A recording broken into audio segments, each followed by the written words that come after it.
Hello everyone, my name is the Chemist77 and welcome to episode 17 of Farming Minecraft. Um, remember this? Because I definitely didn't forget until I was streaming the other day. Um, yeah, so we made this banner pattern out of an enchanted golden apple just after we finished raiding the ancient city. And so on stream I suddenly remembered that I'd done that and decided to actually make a banner. So hopefully I'm going to insert the little bit of the stream where I did that right now.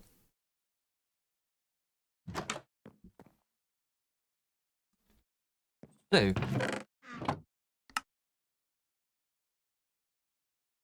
craft a loom. Let's put it upstairs. We need some more things upstairs. Sure, let's put it there.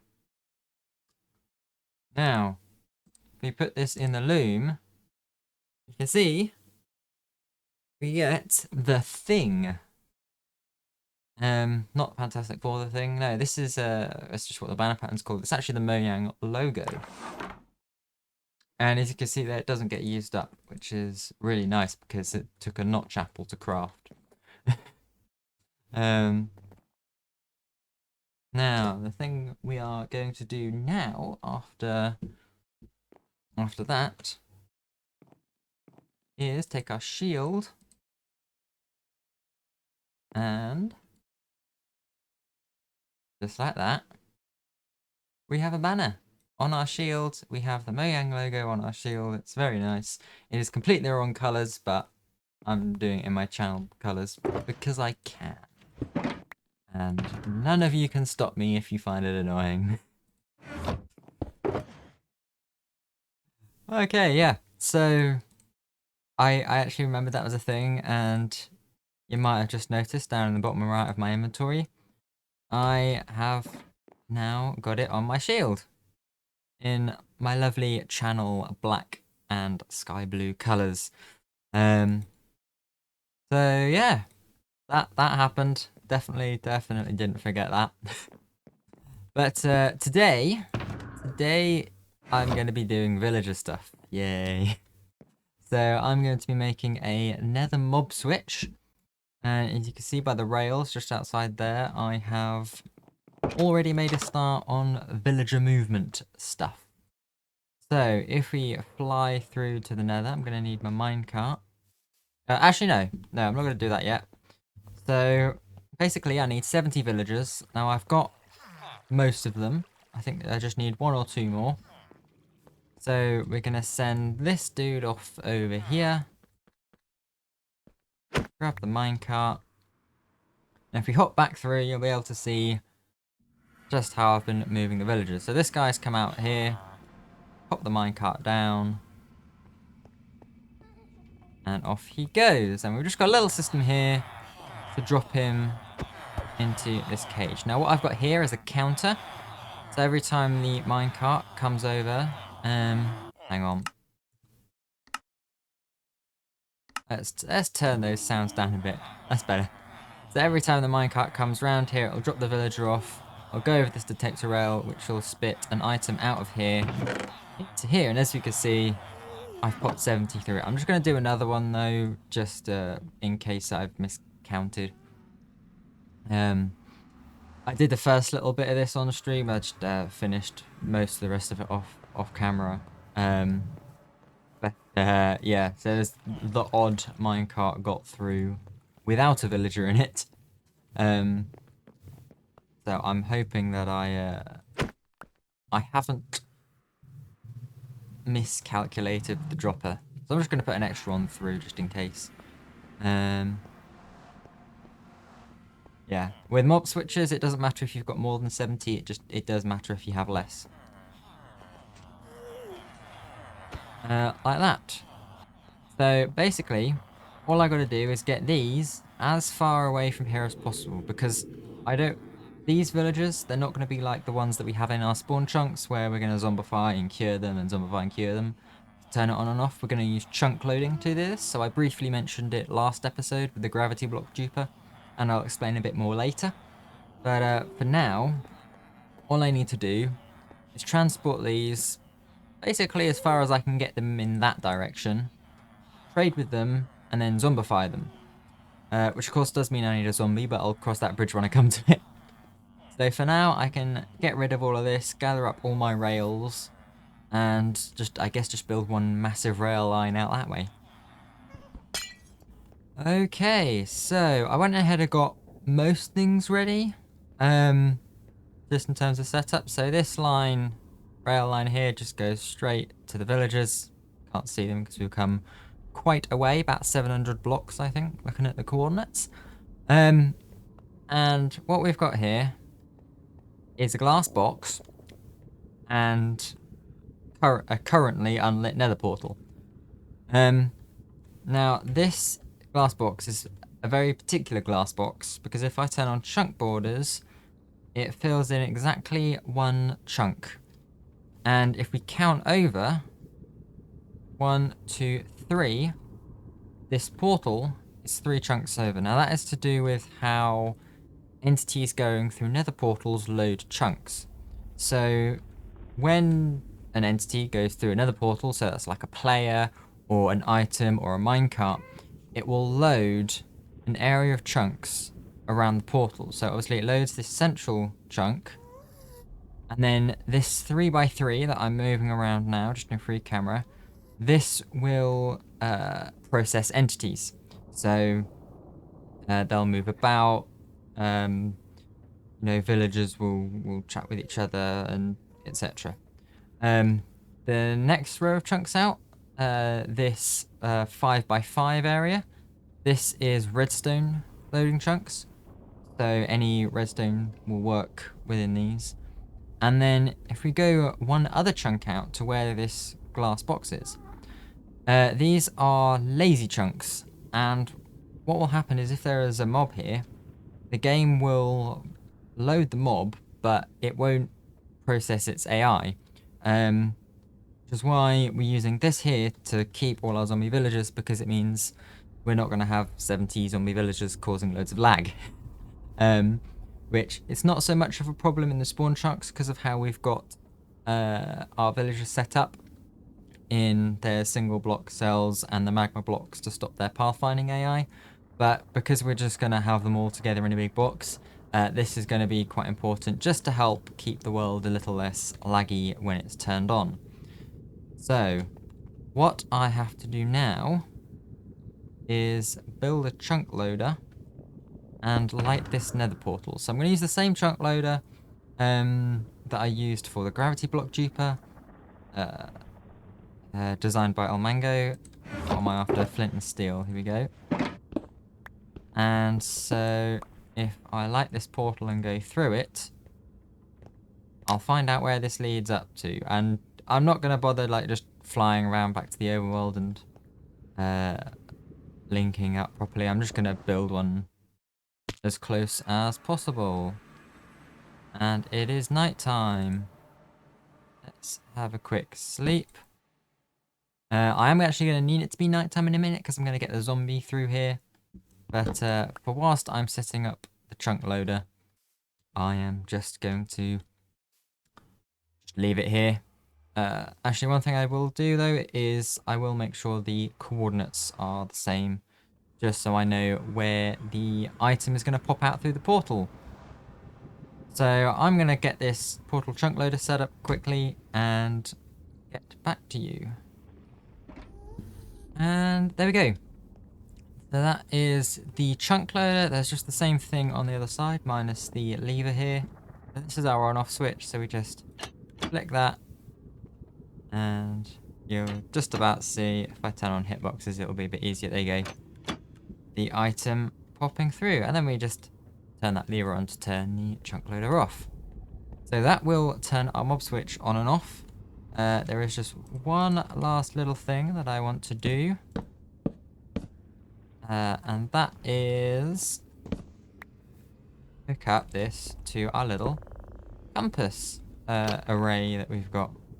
We can put that back in here. As you can see, got our gravity block duper, our slime farm, and that needs to be renamed. Nether mob switch. There we go. So now that will live in there, and if I ever need to find it and I get a bit lost, I can just follow the compass. Very nice. Let me just double check that it is this one. Yep. So that will always point here. Now, last thing I need before we can start popping the villagers down this track here is a zombie. And I have myself a name tag. Good old zomb. And oh, I've not put the slab back on the top. So, what I'm going to do is go through this portal. It's going to be daytime. And I'm going to pick up some netherrack because I accidentally built a portal in the wrong place. So I'm going to wait until night and see if I can get a zombie to spawn. And then we're going to try and lure it through the portal. And yeah, we'll go from there. Well, that's not quite what I was planning, but I mean, it works. That's it.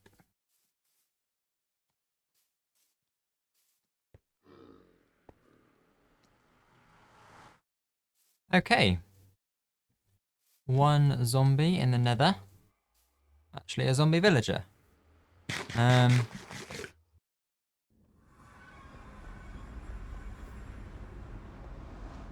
Now I've just got to get him over here. I wonder if he picks up items. Let's see. Ah, he does. That's actually very helpful. Still gonna name tag him, just so I know which one he is. And then we're just gonna bring him in here. And then trap him there. Okay, now because he holds an item, what I can do is similar to back at the trading hall, is I can give him a nice sharp diamond sword. I'm going to get one of those, and then what we can do is start putting villagers in here and actually making the mob switch. This is an hour into my recording of this. We can actually start building the mob switch. So yeah, I'm going to get a diamond sword, and then we can start sending off villagers.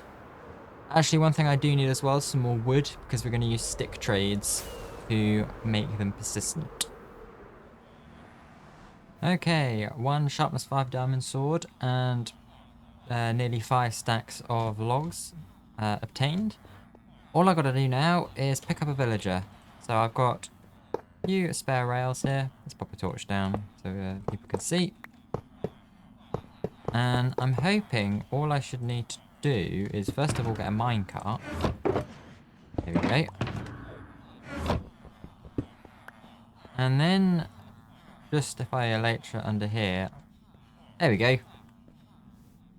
Should be able to push one. And it should just come all the way along here. So this is going to go all the way over here where there's a fletching table where I can trade with it.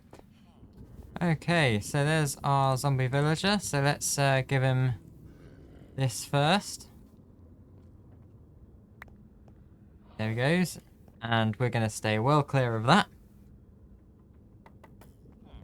And we can see over here our Fletcher, or our villager, has become a Fletcher. Now I'm just going to break this because I want the stick trade. I said I want the stick trade. There we go. And so we just need to do it once. Break that. Place a rail down. And then push him down and he should end up in there. And then hopefully... Yep. That should happen. And he will now be completely persistent because he's been traded with. And yeah, so now I've got to do that another, what, 69 times or so. yeah, this may take a while. Oh, and there we go.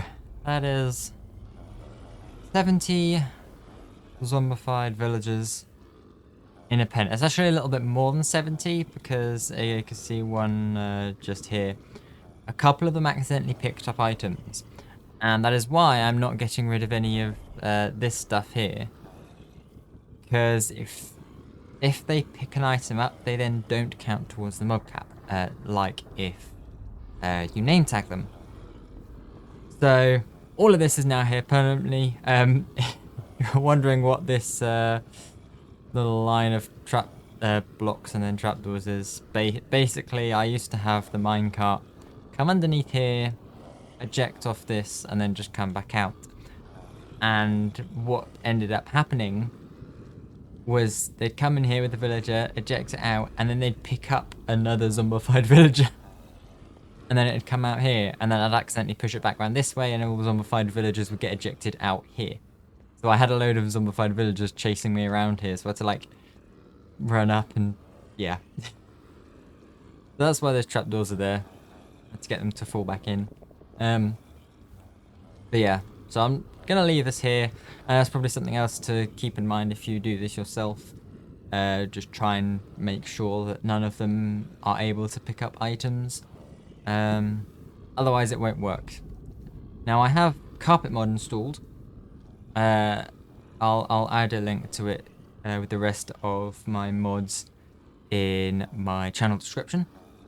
So if I press tab, I have got it so I can see the mob caps. Now I'll be honest, I can't exactly remember what they all are, but for the purposes of this mob switch, you only need to worry about the first one, and that is the one that says currently says 70 out of 70, and that is the hostile mob cap.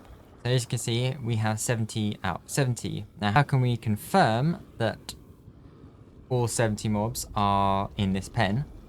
Well, we can just fly up to 256. That means none of the nether below me, below this bedrock, is going to be loaded, which means, yeah, and since there are no other mobs up here except these, if there's still 70 at Y256, there has to be 70 here. So if we just keep flying up, and there's 256, and we can see it still says 70 out of 70. The other way we can check this is if I turn our chunk loader on, which will keep this loaded even when we're nowhere near it. If I fly back east and go to our magma cube farm that we made a couple weeks ago, if I go up to the AFK platform there, we should see that nothing spawns. If I've done this right.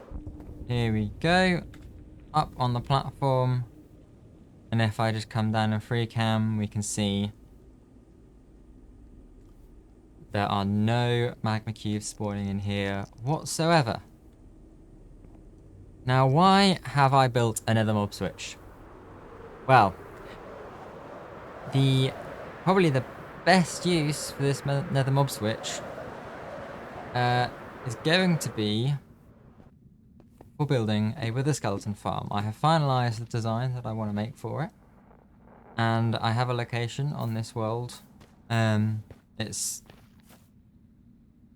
probably the only thing that I will ever use a sort of seed map to look for was a fortress in the middle of a soul sand valley, just because I don't have the time just to constantly fly around the nether for thousands and thousands of blocks. I can't remember exactly where this one is, but I think I got quite lucky in that it's only like 2,000 or 3,000 blocks within spawn. But with our mob switch on, if I find a fortress, just like this one here, we should see that there are no mobs at all spawning anywhere. Now, I believe there is one exception to this, or rather I know that there is one exception to this, if I can find one, and that exception is mob spawners. As you can see, mob spawners are still working quite well. That's because they don't work with the mob cap. And actually there was one more exception to our overworld mob switch as well that I forgot to mention, I think. And that is phantoms. Phantoms ignore mob switches. And that is because phantoms are sort of designed to be, I think it's like your imagination, sleep deprivation, you know, setting in, and so phantoms will still spawn in the overworld mob switch, and I have lost myself. I think it's this way. So yeah, you can see as we're just flying through this now, there is, or there are, no mobs at all. Actually, there is another exception to this. And, or, I guess it's a half exception. Because mobs don't, or some mobs don't spawn in the world. Some mobs will generate with structures. So in the overworld, for example, you will find evokers and vindicators spawning with wooden mansions, and in the nether you will have piglins and piglin brutes which will spawn with bastions, which I was going to raid a couple bastions some point soon, but with the new 1.20 stuff coming out soon with armor trim type things, two important templates which can be found in bastions. What I'm going to do when that update rolls around is reset the chunks with the bastions in my world, in the nether, and then see if I can find them in the loot chests there. And yeah, so I want to do that after 120. I don't want to go around raiding any bastions before that, because then I sort of end up getting the loot twice, and that's a little bit unfair, really. So I'm not going to raid any bastions, and then when the update comes around, I'm going to wipe all the chunks with bastions in, so I can get the new loot tables. But yeah, that will do it for today. We've got a very nice mob switch ready to build a wither skeleton farm, which won't be next episode. But I'm hoping it will be the next episode after that. So next episode, I'm going to be building a wither rose farm, so I can get the wither roses to build the wither skeleton farm. And then we will have beacons for days, and I'm very excited about that because I need haste. Getting stone is very difficult without haste. So yeah. And then also soon, I'm hoping we will be working on some of the larger farms in the end. If you remember, quite a while ago, I did some end gateway magic and got one to spawn in the void. So pretty soon I will be making the area for that. But that's it for now. Thank you very much for watching. If you enjoyed the video, do give it a thumbs up. Feel free to check out some of the other videos in this world, and subscribe if you want to be notified of any more. Also, if you have any like ideas of farms you'd like to see me make, perhaps if you want to see me make a farm with like a limitation or something, then yeah, just let me know in the comments. I'll see if I can do it. I might not be able to. At the end of the day, this is sort of more of a casual world for me, but I enjoy a challenge. And yeah, that'll do it for now. Thank you very much for watching, and goodbye.